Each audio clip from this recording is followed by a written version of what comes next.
तो नमस्कार, मैं नरेंद्र सिंह राहुल कोचिंग क्लासेस से चित्रकूट से बोल रहा हूँ। तो हम आज क्लास 11th का पहला चैप्टर समुच्चय सिद्धांत जिसको कहते हैं सेट थ्योरी, उसको लेकर के आपके सामने आए हैं। तो समुच्चय सिद्धांत की आज शुरुआत करेंगे और पहला ही चैप्टर है ये। तो क्लास 11th के स्टार्टिंग पहले चैप्टर से शुरू करते हैं। समुच्चय सिद्धांत जैसा कि आप नाम से जानते होंगे, देखिए समुच्चय का मतलब होता है क्या, सेट। और सेट तो बहुत प्रकार के आपने पढ़े होंगे, जैसे पुस्तकों का सेट होता है, टी सेट होता है, डिनर सेट होता है ना, बच्चों का समूह है, संग्रह है, सेट है। तो इस प्रकार आप अपनी आम बोलचाल की भाषा में तो सेट के विषय में आपने काफ़ी जानकारियाँ सुनी होंगी। मैथमेटिक्स जो सेट के विषय में बात करता है वो कहता क्या है कि a well defined collection of objects, a well defined collection of object called set. तो देखिए इसमें शर्त है, सेट में शर्त क्या है कि जो आप वस्तुओं का समूह लेते हैं या वस्तुओं का जब आप संग्रह करते हैं तो वो समुच्चय कहलाता तो है, लेकिन उसमें एक शर्त होनी चाहिए कि वेल डिफाइंड कलेक्शन होना चाहिए। यानी अगर इसको हम हिंदी में पढ़ें तो सुपरिभाषित वस्तुओं के संग्रह को समुच्चय कहते हैं।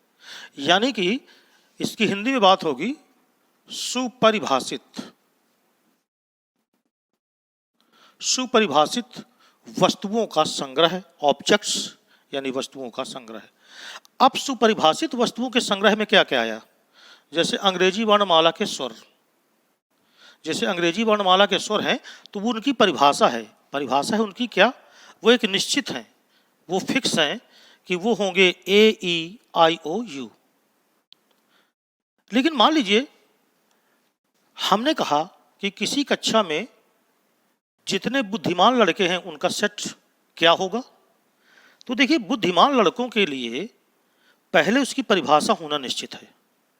आप किसी कक्षा में पढ़ते हैं और उसमें 50 छात्र हैं और कहा जाए कि उनमें से होशियार छात्र छांटो, तो होशियार छात्र आप इस तरह तो छांट नहीं सकते कि आपने अपने मन से मान लिया कि चलिए वो होशियार हैं, वो होशियार हैं, वो होशियार हैं। एक पैमाना उसका बनेगा। जैसे कक्षा 10 कक्षा 11 के बुद्धिमान छात्र आपको छांटना है तो क्लास 10 में एक पैमाना बनाया गया कि जितने 60% से ऊपर मार्क्स लाने वाले लड़के हैं, चलिए उनको बुद्धिमान कहा जाएगा। तो अगर वो बुद्धिमान आपने माना तो आप कलेक्ट कर लोगे। लेकिन जब तक ये पैमाना नहीं है हमारे पास कि कौन से लड़के बुद्धिमान हैं, तो जब तक ये परिभाषित नहीं होगा तब तक आप सेट नहीं बना सकते। जैसे किसी क्लास में ये कहा जाए कि लंबे लड़कों का कलेक्शन करो, हाइट में जो लंबे हों, तो आप हाइट में लंबे लड़कों का कलेक्शन जानेंगे कैसे? ये आप तभी नहीं जान पाएंगे जब आपको पहले से पता हो कि भाई 160 सेंटीमीटर से जो ऊपर के लड़के हैं उनको आप कहेंगे कि ये लंबे लड़के हैं। लेकिन अब 160 सेंटीमीटर से जो नीचे हैं उनको छोटे लड़के कहा जाए, कम लंबाई वाले कहा जाए। तो कुल मिलाकर के सुपरिभाषित होना चाहिए, यानी जो भी सेट आप ले रहे हैं वो परिभाषित होना चाहिए। बिना परिभाषित हुए आप सेट नहीं बना सकते। तो फिर जैसे मान लीजिए सेट के लिखने का तरीका क्या है, कोई भी समुच्चय को या सेट को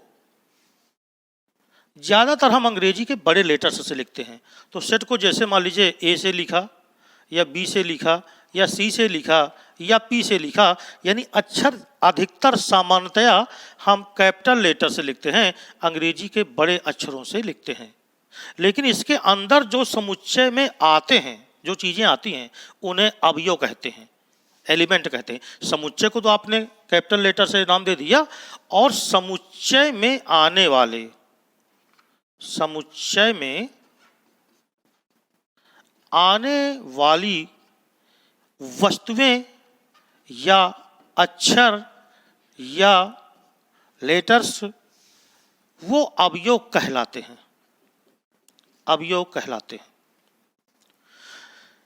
जैसे मैं एक सेट कहता हूं कि एक सेट बनाइए जिसमें अंग्रेजी वर्णमाला के सभी स्वर हों, तो आपने कहा कि समुच्चय ए बराबर, तो ये देखिए मैंने कैपिटल लेटर लिखा, अंग्रेजी वर्णमाला के सभी स्वर, तो ए ई आई ओ यू। तो समुच्चय के अक्षर को सामान्यतया बड़े लेटर्स से, उसके अंदर जो चीजें आ रही हैं उन्हें सामान्यतया अंग्रेजी के स्मॉल लेटर से, सामान्यतया मैंने इसलिए कहा कि कहीं पर कैपिटल लेटर भी हो सकते हैं। लेकिन इस चीज को आप ध्यान रखें कि ये जो अवयव हैं, एलिमेंट जिनको कहते हैं, वो सदैव करली ब्रैकेट के अंदर ही लिखा जाएगा। यानी जो मंझला कोष्टक आपने पढ़ा है, इस मंझले कोष्टक के अंतर्गत ही आप इसको लिखेंगे। तो ए ई आई ओ यू, ये अंग्रेजी वर्णमाला के जो स्वर हैं, ये इस समुच्चय ए के अवयव कहलाएंगे। यानी हम कह सकते हैं कि जो ए है वो समुच्चय ए का अवयव है, समुच्चय ए का अवयव है। ये अगर ई को कहें तो ई भी समुच्चय ए का अवयव है, आई भी समुच्चय ए का अवयव है, इसी तरह ओ है और इसी तरह यू है। समुच्चय को लिखने की परिभाषा क्या है, समुच्चय को लिखने का तरीका क्या है? जैसे ए समुच्चय ए का अवयव है तो इसको पढ़ा जाता है A belongs to A. A belongs to A मतलब ये हो गया कि ए समुच्चय ए का एक अवयव है, राइट है। इसी तरह हम कह सकते हैं कि ई समुच्चय ए का अवयव है। अब जैसे मान लीजिए मैंने कहा कि एक समुच्चय बी है जिसमें कक्षा 9 में पढ़ने वाले विद्यार्थियों की संख्या है। क्लास 9 है, कक्षा 9 है आपकी कोई, और इसमें सभी विद्यार्थियों का संग्रह लिया गया। यानी B is a set of, B एक समुच्चय है कक्षा 9 के सभी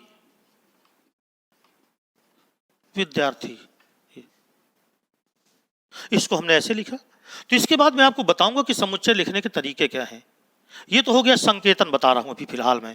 कैपिटल लेटर से आप इसको व्यक्त करें। जैसे मान लीजिए मैंने कहा कि सभी प्राकृतिक संख्याओं का समुच्चय, set of all natural number, तो हमने कहा एक सेट है P।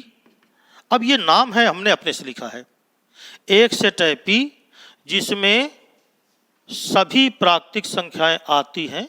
तो सभी प्राकृतिक संख्याएं 1, 2, 3 और डॉट डॉट डॉट कर दिया, क्योंकि हम जानते हैं कि प्राकृत संख्याओं की कोई लिमिटेशन नहीं होती है। तो इस प्रकार आप ध्यान रखें। अब देखिए जो अवयव इसमें आ रहा है 1, वो अवयव P का है, ये एलिमेंट हो जाएंगे, ये सेट हो जाएगा। और चूंकि एक P का अवयव है इसलिए कहा जाएगा 1 बिलोंग्स टू P। ये बिलोंग्स कहलाता है, यानी एक P में है, 1 बिलोंग्स टू P, यानी एक 1 P का एक क्या है, अवयव है। तो इस प्रकार ये समुच्चय की परिभाषा है और समुच्चय का नोटेशन है। अब हम बात करने वाले हैं कि समुच्चय को लिखने का प्रकार क्या है। तो देखते हैं आगे। देखिए अब हम बात करेंगे कि समुच्चयों को निरूपित कैसे किया जा सकता है, इसका रिप्रेजेंटेशन कैसे करना है। तो इसकी 2 विधियां हैं। पहला है रोस्टर या सारणी विधि, है ना, अंग्रेजी में इसको रोस्टर या टेबुलर फॉर्म बोलते हैं। दूसरा है समुच्चय निर्माण या गुण विधि, यानी सेट बिल्डर और प्रॉपर्टी मेथड। रोस्टर या सारणी, इसको सूची विधि भी कह सकते हो आप। देखिए इसमें और इसमें दोनों में अंतर क्या है, मतलब दोनों को वही रहेगा, इसीलिए मैंने एक साइड पे बनाया, एक साइड पे ये बनाया। अब रोस्टर या सारणी विधि में हम करते क्या हैं कि जो अवयव होते हैं समुच्चय के उन्हें बिल्कुल सेम टू सेम लिख दिया जाता है। जबकि समुच्चय निर्माण या गुण विधि में क्या होता है, प्रॉपर्टी मेथड में क्या होता है कि समुच्चय वही रहेंगे, समुच्चय के अवयव सेम रहेंगे, बस हम समुच्चयों को पूरी तरह दर्शाते नहीं हैं। उनकी एक प्रॉपर्टी लिख देते हैं कि उनका जो विशेषता होती है मेन, वो विशेषता लिख दिया, उस विशेषता से हम जान जाते हैं कि वही अवयव हैं। तो इससे इसमें अंतर क्या है। देखिए जब इस विधि से लिखते हैं तो हमको सारे अवयवों को लिखने की जरूरत नहीं पड़ती, लेकिन इस विधि में हमको सभी अवयव लिखना पड़ता है। अब मान लीजिए किसी समुच्चय में अनंत अवयव हैं तो हम अनंत अवयव कहाँ तक लिखते जाएंगे? या जैसे मान लीजिए किसी क्लास में 100 लड़के हैं और कहा जाए उन सभी का समुच्चय बनाओ, तो हम 100 लड़के कहाँ तक लिखते जाएंगे? तो हम उसकी एक प्रॉपर्टी यहाँ डाल देंगे, उस प्रॉपर्टी को पढ़ करके जान जाते हैं कि ये 100 लड़के हैं समुच्चय के। आइए कुछ एग्जाम्पल से समझते हैं। जैसे मान लीजिए मैंने लिखा A is a set of 1 2 3 dot dot dot. ये देखिए, अब ये जो सेट आप देख रहे हो ना, इसमें 1 से लेकर के आगे जितनी संख्याएं हो सकती हैं सब आ रही हैं। अब यहां डॉट डॉट डॉट मैंने कर दिया, तो इसका मतलब ये हो गया कि आगे बहुत सी संख्या हैं जिनकी कोई सीमा नहीं है, सबको लिखना संभव नहीं है। तो अगर मैंने 1 2 3 ये करके लिखा, यानी हम अगर मैंने अवयवों को दिखाया तो वो सूची विधि हो गई, सारणी विधि हो गई। लेकिन इसी सेट को अगर मैं इस तरह लिख दूं, A is a set of X, ध्यान से समझिएगा, बहुत important. A is a set of X, A X का एक समुच्चय है सच दैट, जबकि X belongs to natural number. ये देखिए, ये कह रहा है कि ए उन सभी एक्स का समुच्चय है जो किस में आते हैं? प्राकृत संख्याओं में, नेचुरल नंबर में। और ये भी कह रहा है कि 1 2 3 4 ये सब नेचुरल नंबर हैं। तो इसमें और इसमें कोई अंतर नहीं है, बट लिखने का तरीका अलग अलग। तो ये कहता है इसका प्रॉपर्टी मेथड, क्योंकि मैंने ए में वो सारी चीजें ले लिया। देखिए एक्स एक चीज लिखी, यहां पर एक अवयव लिखा है ओनली, मगर एक्स किस में बिलोंग्स करता है? नेचुरल नंबर से।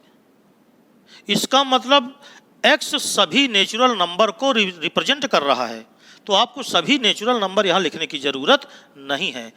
चाहे फिर से एक बार फिर से देखिएगा, मैंने यहां लिखा ए इक्वल टू, राइट, और यहां मैंने लिखा 1 2 3 4 5। ये देखिए, ये सूची विधि है, इसमें 5 अवयव हैं ए में, 1 2 3 4 5, और 5 अवयव हैं, तो मैंने 5 के पांचों लिख दिया इसमें।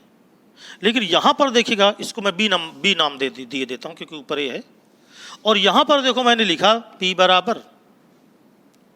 अब देखिए यही चीज मुझे लिखना है, लेकिन मुझे इनको नहीं लिखना है। तो मैं कैसे लिखूंगा कि बी एक समुच्चय है एक्स का,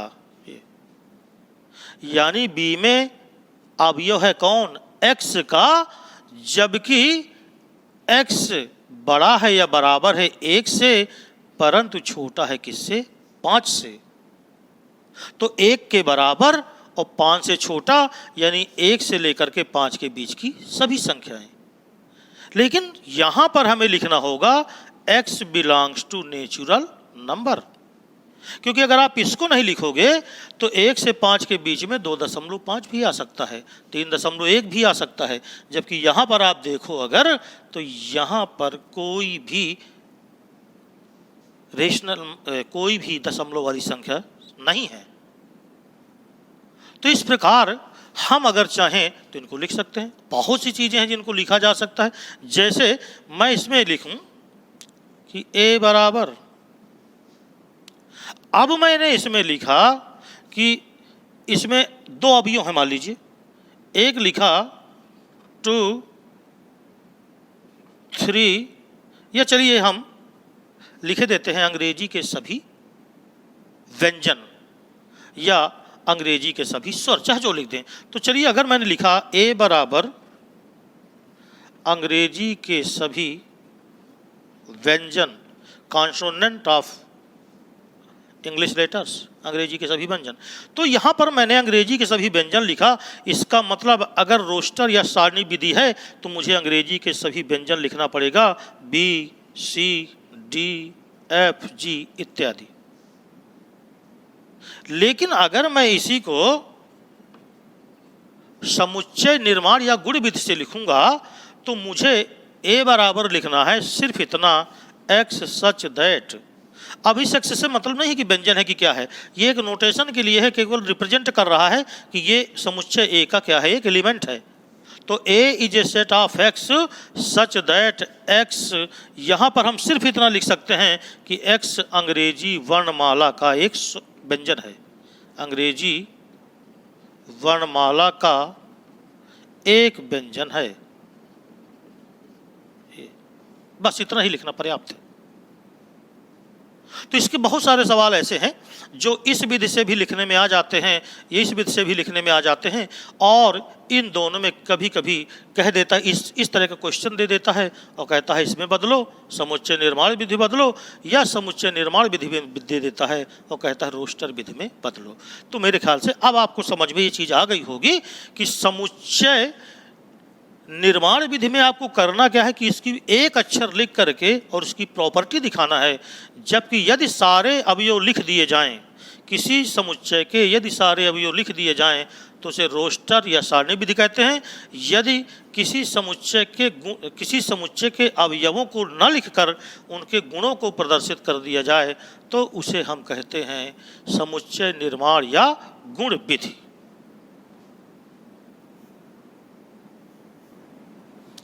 अब हम बात करेंगे टाइप्स ऑफ सेट, समुच्चय के प्रकार के। समुच्चय के प्रकार में देखिए, मैंने यहाँ पर पहला समुच्चय रिक्त समुच्चय है जिसको नल सेट कहते हैं, आप एम्प्टी सेट भी कह सकते हैं। दूसरा है एकल समुच्चय जिसे आप सिंगलटन सेट भी कह सकते हो इंग्लिश में। तीसरा है परिमित समुच्चय, फाइनाइट सेट। फिर है अपरिमित समुच्चय तो इनफाइनाइट सेट।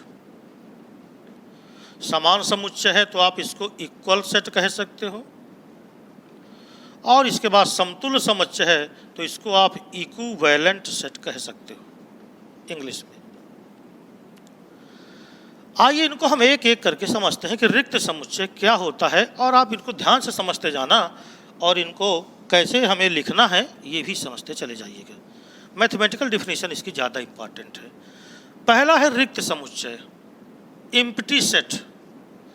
अब रिक्त समुच्चय के नाम से ही आपको पता चल गया होगा कि ऐसा समुच्चय जिसमें एक भी अवयव न हो, ऐसा समुच्चय, ऐसा सेट जिसमें कोई एलिमेंट ना हो, उसे रिक्त समुच्चय कहते हैं।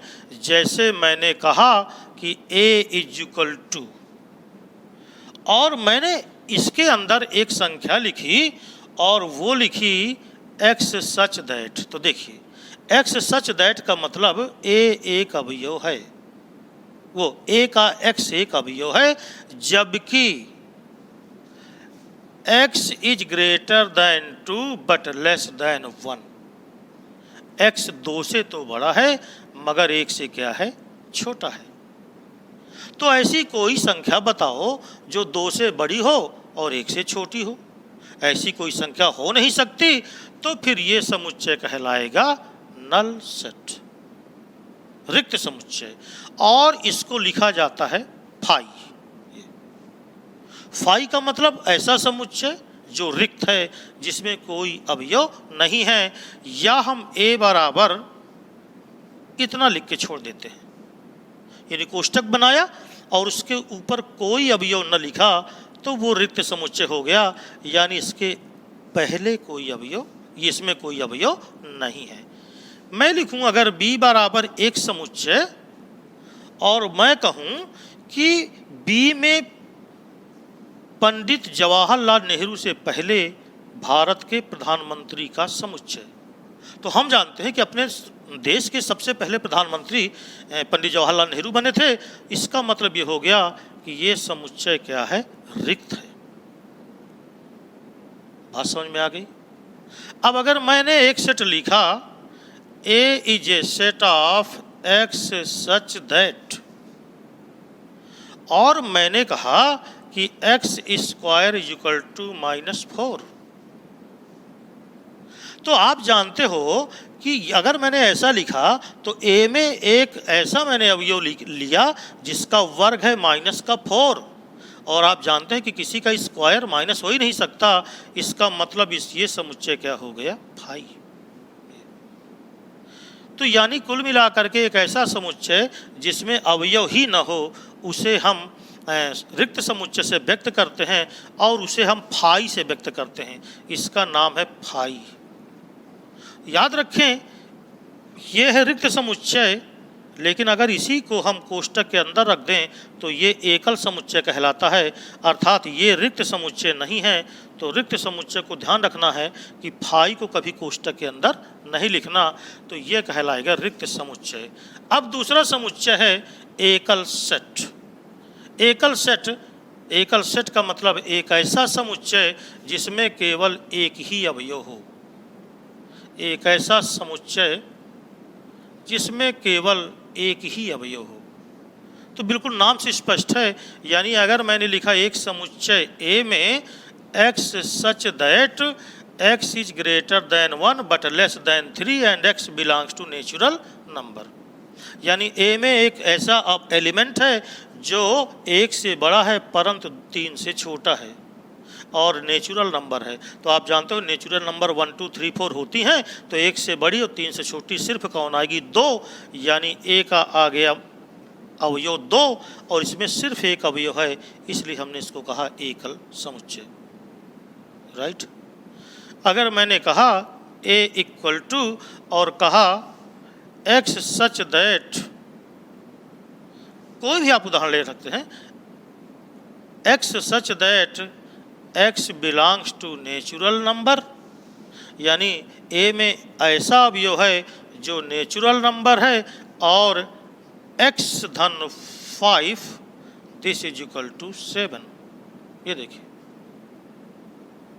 यानी बी में मैंने कहा एक ऐसा अवयव है जो नेचुरल नंबर है यानी प्राकृत संख्या है, बट x में 5 अगर जोड़ो तो 7 आएगा, यानी केवल ऐसी संख्या 2 ही हो सकती है जिसमें 5 जोड़े तो क्या आ जाए? 7।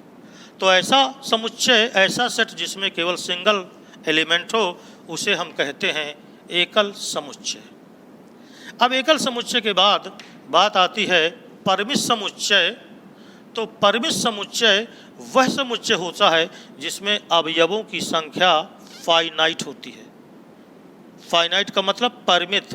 तो ऐसा समुच्चय जिसमें अवयवों की संख्या निश्चित हो, जैसे ए बराबर मैंने लिखा एक्स सच दैट एक्स अंग्रेजी वर्णमाला का एक स्वर है। अंग्रेजी वर्णमाला का स्वर है ये। तो अगर मैंने कहा A is equal to X such that X अंग्रेजी वर्णमाला का स्वर है, तो स्वरों की संख्या निश्चित है कि 5 हैं, इसलिए फाइनाइट सेट है। अगर मैंने कहा A is a set of X such that X Bharat का पूर्व प्रधानमंत्री है, पूर्व प्रधानमंत्री है, तो ए में वे सभी प्रधानमंत्री आ जाएंगे जो भारत के पूर्व प्रधानमंत्री नरेंद्र मोदी से पहले वाले, उनकी संख्या निश्चित है। तो ऐसा समुच्चय जिसके अवयवों की संख्या की गिनती की जा सके और जो लिमिटेड हों, सीमित संख्या में हों, उन्हें हम कहते हैं परिमित समुच्चय। इसी प्रकार अपरिमित समुच्चय यानी इनफाइनाइट सेट। तो इनफाइनाइट यानी अपरिमित, तो बिल्कुल जस्ट उसी का उल्टा बोल देना है कि ऐसे समुच्चय जिनमें अवयवों की संख्या अनंत हो, यानी उनको गिना ना जा सके। जैसे मैंने कहा a is equal to x, यानी a एक समुच्चय है जिसका एक अवयव है x such that x belongs to natural number, यानी a में वे सभी अवयव आ गए जो प्राकृत संख्याएं हैं, और आप जानते हो कि प्राकृत संख्याओं की कोई सीमा नहीं होती है। तो इस प्रकार अगर गिनती कर सकें, सीमित हो तो परिमित समुच्चय और सीमित ना हो तो अपरिमित समुच्चय। अब इसके बाद आया समान समुच्चय।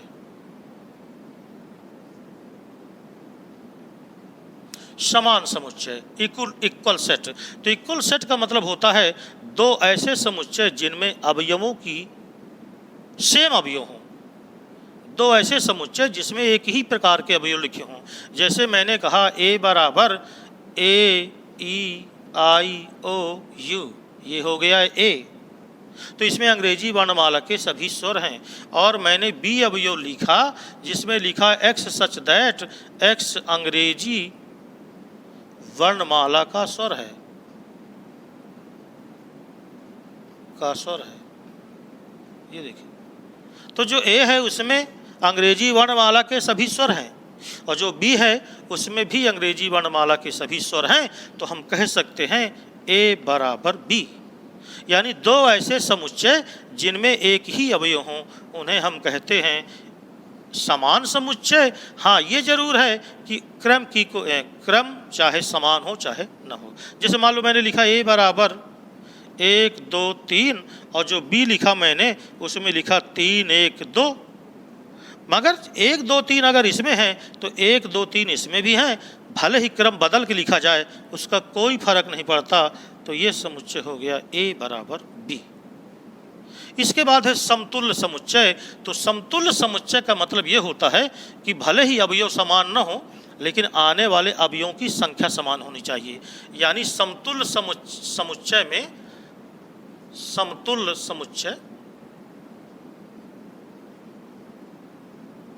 Equivalent set. तो समतुल्य समुच्चय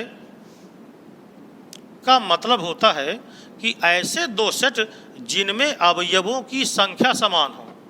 यानी अगर कोई दो सेट ए है एक सेट तथा बी दो सेट हैं, ये दो सेट हैं, तो यदि number of element in the set A बराबर हो जाए number of element in the set B, यानी सेट ए में अवयवों की संख्या सेट बी के अवयवों की संख्या के बराबर हो जाए तो ये समुच्चय कहलाते हैं समतुल्य समुच्चय। जैसे ए बराबर मैंने लिखा ए ई आई ओ यू, ये तो इसमें 5 हैं अवयव, 5 स्वर होते हैं तो 5 हैं। और बी बराबर लिखा 1 2 3 4 5, तो देखिए इसके अवयव अलग हैं इसके अवयव अलग हैं। इसमें जो है आपकी 5 तक की गिनती लिखी हुई है, 5 तक की, और यहाँ पर अंग्रेजी के वावेल लिखे हुए हैं, फिर भी अलग अलग हैं। लेकिन चूंकि इसमें जितने अवयव हैं वो 5 हैं और बी में जो अवयवों की संख्या है वो भी 5 है, इसलिए number of A equal to number of B, तो ये समुच्चय कहलाएंगे समतुल्य समुच्चय। तो इस प्रकार ये समुच्चयों के प्रकार हो गया। अब आगे हम आपको अगले जब कल पढ़ाएंगे या अगली वीडियो में बताएंगे तो हम आपको बताएंगे कि समुच्चय के क्वेश्चन को करते कैसे हैं, किस प्रकार बदलते हैं इनके। तब तक के लिए नमस्कार।